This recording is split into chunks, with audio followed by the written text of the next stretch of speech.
వీళ్ళిద్దరి సంభాషణల్లో ఇంకొక ప్రశ్న ఏంటనంటే, దుష్ట సాంగత్యం వల్ల కలిగేటటువంటి నష్టాలు ఏంటి అని అడుగుతాడు.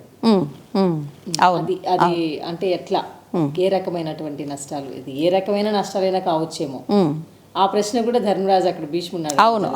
అవునమ్మా, అవును.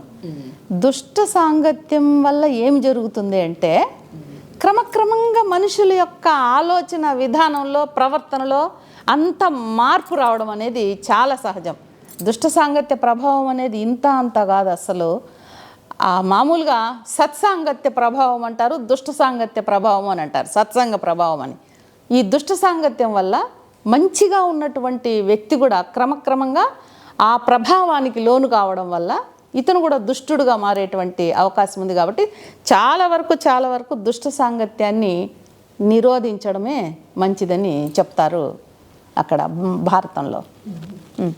అయితే మనకి మామూలుగా రొటీన్గా చెప్పే మాటలు ఏంటంటే, ధర్మ, అర్థ, కామ, మోక్ష.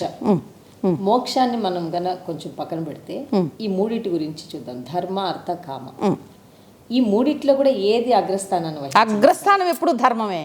ఎందుకు మొట్టమొదట ధర్మం పెట్టారు అని అంటే, ధర్మబద్ధమైనటువంటి అర్థము, ధర్మబద్ధమైనటువంటి కాము, ఈ విధమైనటువంటి జీవితము, జీవన క్షేత్రము, జీవన వ్యాపారము జరుగుతూ వచ్చినప్పుడు మోక్షం అనేది ఖచ్చితంగా వస్తుంది. మోక్షం ఎందుకు చివరిలో పెట్టారు, ధర్మం ఎందుకు మొదట్లో పెట్టారు? ధర్మబద్ధమైనటువంటి దారిలో వెళ్ళడం, ధర్మబద్ధమైనటువంటి ప్రవర్తన, ధర్మబద్ధమైనటువంటి అర్థకామాలు, సంపాదనలో ధర్మం ఉండాలి, ఆర్జనలో ధర్మం ఉండాలి. అది చాలా ముఖ్యమైనది. ఎంత అద్భుతంగా పెడతారంటే మన వాళ్ళు, మనిషి ఇన్ని రకాలుగా సానబెట్టి మనిషిని ఒక అత్యున్నతమైనటువంటి దశకి తీసుకువెళ్ళడం కోసం ఇవి వెళ్తూ ఉంటే మోక్షం అనేది తప్పనిసరిగా వస్తుంది. ఎందుకంటే ధర్మబద్ధమైనటువంటి అర్థాన్ని అనుభవించినప్పుడు మాత్రమే వేదాలు, ఉపనిషత్తులు ఏదైతే చెప్తున్నాయో మనిషికి శాశ్వతమైనటువంటి ప్రయోజనం ఏమిటి జీవితానికి అన్నది ఒకానొక ధార్మికమైనటువంటి అవగాహన రావడానికి ప్రధాన కారణము, ధార్మికమైన సంపదను సంపాదించి ధార్మికంగా అనుభవించినప్పుడు మాత్రమే అతడిలో ఆ విధమైనటువంటి ఆత్మ జాగృతి అనేది కలుగుతుంది. దానికోసమే పరితపించారు మన మహర్షులందరూ కూడా. ప్రతి ఒక్కరిలో ఆ ఆధ్యాత్మిక స్పృహ ఉండాలని, ఆత్మ చైతన్యం జరగాలని, భగవంతుడి ముఖంగా ప్రయాణం చేయాలని చివరికి మోక్షం పెట్టారు. కాబట్టి ధర్మబద్ధమైనటువంటి అర్థము, ధర్మబద్ధమైనటువంటి కాము. ఎందుకు వివాహాల్లో ఇది చెప్పిస్తారు? ధర్మేచ నాతిచరామి, అర్థేచ నాతిచరామి, కామేచ నాతిచరామి అని ఎందుకు చెప్తున్నారు? ఇవి అంత ప్రధానమైనవి. కాబట్టి గృహస్థాశ్రమంలో కూడా ప్రతి మనిషి జీవితంలో ధర్మము పైన ఒక చుక్కలాగా అనుకోండి, అర్థము, కామము. ఆ ధర్మం నుంచి వచ్చినటువంటి తేజస్సు వలనే ఇవన్నీ కూడా అద్భుతంగా జీవితంలో రాణిస్తాడు మనిషి. ఆ ధర్మం అనే బిందువుని వదిలేసి ఇవన్నీ పట్టుకుంటున్నాం కాబట్టే ప్రపంచంలో అన్ని దేశాల సంస్కృతుల్లో, నాగరికతల్లో ఇంత అశాంతి జరుగుతోంది, ఇంత అల్లకల్లోలు జరుగుతూ ఉన్నాయి, ఇంతగా సైకియాట్రిస్టులు పెరిగిపోతున్నారు, కౌన్సిలింగ్లు పెరిగిపోతున్నారు. ధర్మం అనే దాన్ని వదిలివేయడం వల్ల మాత్రమే. కాబట్టి ధర్మం అనేది అంత ప్రధానమైనది, అత్యంత విశిష్టమైనది, ముఖ్యమైనది. బాగుంది శ్రీదేవి గారు. ఇప్పుడు ఇక్కడ భీష్ముడు అంతిమ కాలంలో ఇచ్చినటువంటి శాంతి సందేశం ఏంటి? శాంతి సందేశము మీరు ఒకటి చెప్పారు అక్కడ. అంటే భారతీయ సంస్కృతిలో ప్రధానంగా మూల సిద్ధాంతం ఏమిటంటే కర్మ సిద్ధాంతం. ప్రతి మనిషి కూడా తాను చేసుకున్న కర్మలు, ఏ జన్మలో కర్మలో, ప్రారబ్ధ కర్మ అంటాం మనం ఇప్పుడు అనుభవించేది, మనకి వెనకల తెలియకుండా ఉన్న కర్మలన్నీ కూడా సంచిత కర్మలు. ముందు జన్మలో ఇప్పుడు చేసుకున్న వాటి ద్వారా ముందు జన్మలో అనుభవించబోయేవి ఆగామి కర్మలోని కర్మ సిద్ధాంతం మనకు చెప్తోంది. దీనికి ఒక అద్భుతమైనటువంటి కథ కూడా చెప్తారు భీష్మాచార్యుల వారు, భీష్మ పితామహులు. ఏమిటి అంటే, ఒక చక్కటి మంచి గుణగణాలు కలిగినటువంటి స్త్రీమూర్తి ఉంది. ఆమె చాలా జయించింది ఆమె, ఆ ఇంద్రియాలని జయించింది. శమము దమము అంటారు, మనస్సుని జయించడము, బయట ఇంద్రియాల యొక్క ఉద్ధృతిని అరికట్టడం, ఇవన్నీ చేసింది ఆ మహనీయురాలు, చాలా జ్ఞాని ఆమె. ఆమె కొడుకు చిన్న వయసులో పాము గడిచి చనిపోతాడు. చాలా విలవిలలాడుతూ ఉంది ఆమె, ఏడుస్తూ ఉంది. ఎంత బాధాకరంగా ఉంది పరిస్థితి, ఎవరికైనా అంతే కదా. చిన్న బిడ్డ పాము గడిచి చనిపోయాడు. అక్కడ వెళ్తున్నటువంటి ఒక బోయవాడు, వేటగాడు, ఈమె బాధ చూడలేక ఆ పాముని తీసుకొని వస్తాడు. అమ్మా చెప్పు, ఈ పాముని తల చితగొట్టి చంపేయమంటావా, లేదు నరికేసి చంపేయమంటావా అని. ఆ తల్లి చెప్తుంది, నాయనా ఆ పాముని చంపితే నా కొడుకు ఏమైనా బతుకుతాడా, వద్దు వదిలేసేయండి. లేదు, నేను వదలని, ఈ పాము వల్లే నీ కొడుకు చనిపోయాడు, దీనిని దండించి తీరవలసిందే అని చెప్తూ ఉండగా పాము అంటుంది, నేనేం చేసేదయ్యా, నేను కేవలం ఒక పనిముట్టును మాత్రమే, నన్ను నియమించింది కాలం, మృత్యుదేవత నన్ను కాటేయమని చెప్తే నేను చేశాను అని అంటుంటే మృత్యుదేవత వస్తుందన్నమాట అక్కడికి. వచ్చి అది ఆ తల్లి ఆ కొడుకు ఏ జన్మలోనో చేసుకున్నటువంటి కర్మ ప్రారంధం అనుభవించాలి నాయనా అని చెప్తూ ఉండగా, లేదు అట్లంతా కుదరదు, అది ఉదాహరణలు కూడా భలే ఉంటాయి ఆ కథలో.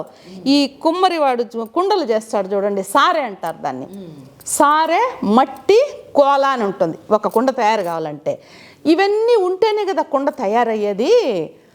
అయితే ఇవన్నీ జడ పదార్థాలు, మట్టికి మనసు లేదు, ఆ సారెకి మనసు లేదు, ఆ కట్టుకి మనసు లేదు, కానీ మనసు ఉంది కదయ్యా మీకు, ఈ పాముకి విచక్షణ జ్ఞానం ఉంది, మనసు ఉంది కదా, కాటేయమన్నంత మాత్రాన ఎందుకు కాటేయాలి అని ఈ బోయవాడు వాదిస్తాడు. అది కాదు, అది ఆ మనసు ఆ విధమైనటువంటి చెప్పేసిన తర్వాత, ఆదేశం చేసిన తర్వాత మృత్యుదేవత నేను చేసి తీరవలసిందే అంటుంది పాము. ఇది జరుగుతూనే ఉంటుందన్నమాట. ఇది అప్పుడు యమధర్మరాజు వస్తాడు, నాయనా అందరూ శాంతించండి, ఏ మనిషికైనా కూడా ప్రారబ్ధ కర్మ తప్పదు, ఎవరు చేసుకున్నటువంటి ఇది వాళ్ళు కష్ట సుఖాలు దుఃఖాలు ఇవన్నీ కూడా అనుభవించి తీరవలసిందే, ఇది తెలుసుకోవలసినటువంటి జ్ఞానము అని. అక్కడ ఏం చెప్తారంటే మహాభారతంలో ప్రతి మనిషి కూడా ఈ విధమైనటువంటి జ్ఞానం కలిగి ఉండడంతో ఒక మనశ్శాంతిని, ఒక మనసు సమాధానపరుచుకునేటువంటి ఒక మనస్థితికి వెళ్తాడు. ఓహో ఈ కష్టం వచ్చిందా నాకు, సరే నేను ఏ జన్మలోనో ఏదో చేశానులే పోనీలే అనేటువంటి కష్టాన్ని స్వీకరించి యాక్సెప్ట్ చేయగలిగినటువంటి మనస్థితి అతడికి రావడం వల్ల కొంచెం ధైర్యంగా సమాళించుకొని ఉండగలుగుతాడు, ముందుకు వెళ్ళగలుగుతాడు, ధైర్యంగా ఉండగలుగుతాడు. కాబట్టి ఈ విధమైనటువంటి జ్ఞానం ఇవ్వడం కోసము మనకి ఈ కథలన్నీ చెప్పబడాయి. భీష్మాచార్యుల వారి యొక్క, భీష్మ పితామహుల యొక్క అంతిమ ఇది అడిగారు మీరు. ఆయన మరణకాలంలో భీష్ముడి శాంతి సందేశం ఆయన ఏం చెప్తారంటే, కృష్ణ తండ్రి నాయన ఆలుబిడ్డలు లేనివాడిని, నన్ను ఇంకా పోవడానికి నాకు అనుమతి ఇవ్వనని కోరుకుంటాడు కృష్ణ భగవాను. మహాభక్తుడు కదా ఆయన, పరమ భాగవతోత్తముడు.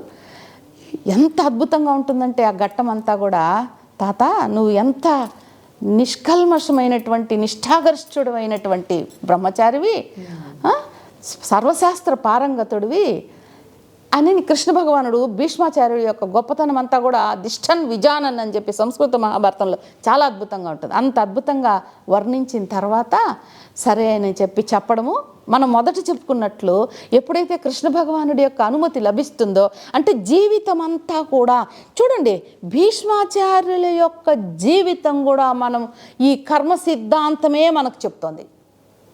ఆత్మీయులారా బాగా ఆలోచించండి. ఆయన ఎవరు? అష్టవసువుల్లో ఒకడు. 8 మంది వెళ్ళారు మహర్షి ఆశ్రమానికి, మిగతా వాళ్ళకి ఎవరికి బుద్ధి పుట్టలేదే. ఇతనికి భార్య చెప్పడం వల్ల బుద్ధి పుట్టింది, ధేనువుని అపహరించాలి, నా స్నేహితురాలు ఇది ఈ పాలు తాగితే ఎన్నో సంవత్సరాలు యవ్వనవంతులుగా ఉంటామంట, స్వామి ప్రభు నాకు ఆ ధేనువు కావాలి అంటే భార్య కోసము ఆ ధేనువుని అపహరిస్తాడు, పరాయి సొత్తుని అపహరిస్తాడు. దానివల్ల శాపం పొంది భూలోకంలో జన్మిస్తాడు. చూడండి, ఇదంతా కర్మ సిద్ధాంతమే, కర్మ ప్రభావమే. అందుకనే ఆయనకి స్త్రీ సంగమం లేదు, అంటే భార్య మాట విని తప్పుడు పని చేశాడు కాబట్టి. ఎంత భీష్మాచార్యుడు, ఎంత మహాత్ముడు, పరధనాన్ని అపహరించాడు కాబట్టి రాజ్యాన్ని ఆయనంతా కూడా సంక్షేమం కోసం పాటుపడ్డాడే కానీ ఆయనకి రాజ్యాధికారం లేదు. ఆయన రాజు కాదు కదా, ఎంత అద్భుతంగా మనకి మహాభారతం చూపిస్తుంటుందో. పైకి చెప్పే విషయాలు కొన్ని ఉంటాయి మహాభారతంలో, అంతర్లీనంగా సూక్ష్మంగా ఒక గొప్ప ఆలోచన పటిమతో పట్టుకోవాల్సిన విషయాలు కొన్ని ఉంటాయి. చెప్పకుండానే అక్కడ అంత అద్భుతంగా చెప్తూ వెళ్తాడు, అటు వ్యాస భగవానుడైనా ఇటు కవిత్రయమైన. మరి ఈ రాసినటువంటి ఈ తిక్కన సోమయాజి అంటాం. మనకు ఏమి అదృష్టం అండి నిజంగా. మహాత్ములు తపశ్శక్తితో నిరంతర అనుష్ఠాన బలం అండి.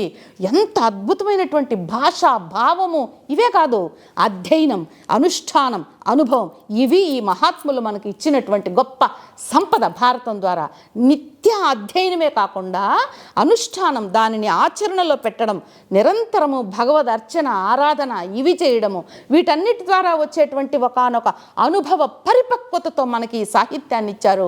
చిరస్మరణీయమైనటువంటి ఈ వాంగ్మయ సంపద ఉన్నందుకు మనమందరము ఎంతో గర్వించాలి.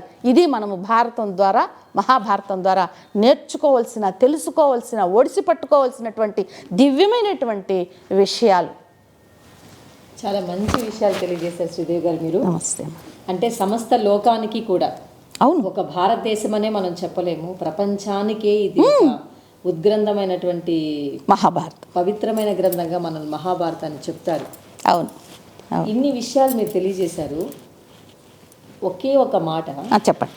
ఈ కాలంలో ఉండేటటువంటి యువత తెలుసుకోవాల్సినటువంటి విషయం ఏమంటారు? మహాభారతం వల్ల,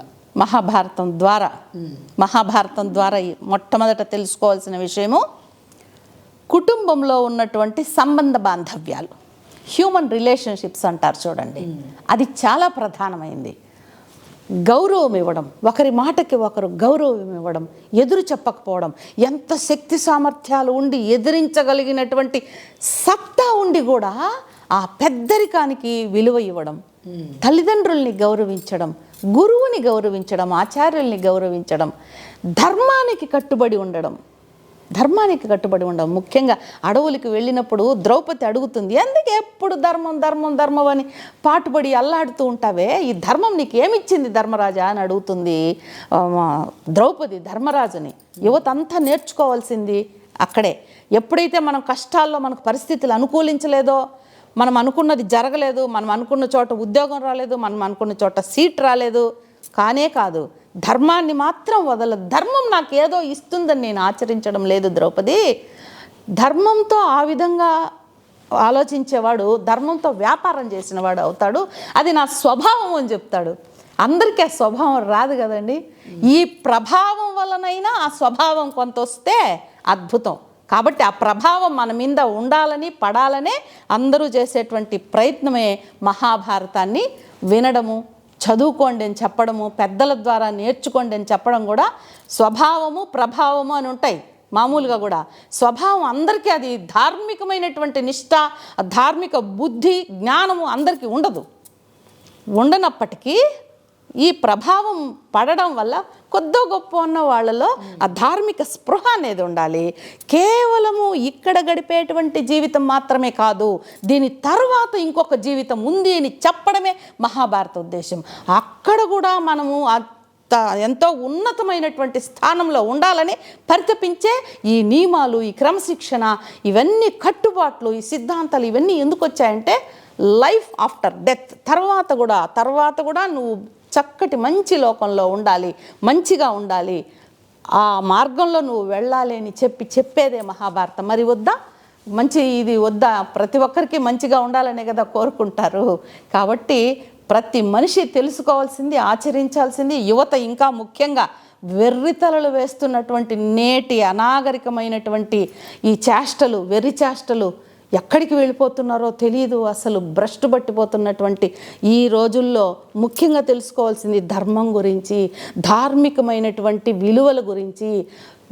ఎన్ని రకాలుగా వెర్రితలలు వేస్తున్నారు, ఎట్లా పోతున్నారు. అసలు భార్యాభర్తల మధ్య మాత్రమే ఉండాల్సినటువంటి అపురూపమైనటువంటి బంధాన్ని, దీనిని కూడా ఎట్లంటే అట్లా విచ్చలవిడితనంతో వెళ్ళిపోతున్నారు. ఆ విధంగా ఉండడం వల్ల మనిషిలో ఏ విధమైన ఓజస్సు వస్తుంది, తేజస్సు వస్తుంది, ఆ నియంత్రణ ఉండడం అనేది, క్రమశిక్షణ ఉండడం అనేది మనిషి జీవితానికి ఎంత ముఖ్యమో, ఎంత ఉన్నతంగా వాళ్ళని తీర్చిదిద్దుతుంది అనేది అన్నీ కూడా సమస్తము భారతం మనకి చెప్తుంది. అర్జునుడి కథలోనే చూడొచ్చు మనం ఆ విధమైనటువంటి ధార్మిక ప్రబోధం అంతా కూడా. కాబట్టి మహాభారతం నేర్పించేటువంటి విలువలు అపూర్వమైనవి, శాశ్వతమైనవి, యువతని తీర్చిదిద్దగలిగేటువంటివి.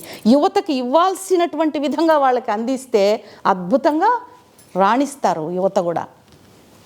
చాలా చక్కని అద్భుతమైనటువంటి విషయాలు, మీ విలువైనటువంటి సమయాన్ని మాకు కేటాయించి అమూల్యమైనటువంటి విషయాల్ని మాతో ఈరోజు మీరు చర్చించడం జరిగింది.